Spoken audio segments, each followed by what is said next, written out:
kapag hindi mo ako sinunod! Hindi buhay naman ano kapag hindi mo ako sinunod! At ibinalik sa crib ang baby ko! Wala akong masamang intensyon na kargahin ko ang baby ninyo. At kung inaakala mong may masama akong binabalak, nagkakamali ka! Mahirap pagkatiwalaan ng taong katulad mo! Higit kanino man, ako ang nakakakilala sa'yo! 2 taon kitang nakarelasyon, kaya basang-basa ko na ang mga kinikilos mo!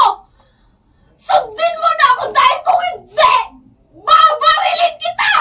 1! 2! Sige! Barilin mo ako kung kaya mo! Barilin mo ako! 3!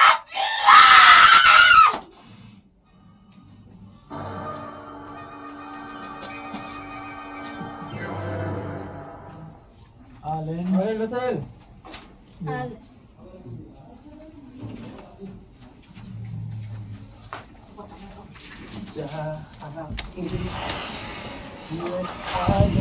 Ibinalik sa crib ang baby ko!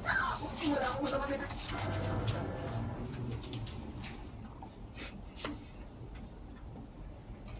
Hayop yun.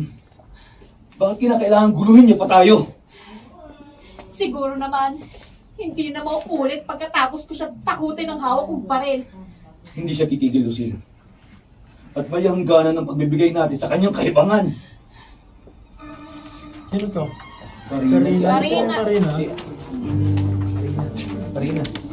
Karina. Oh, gaga.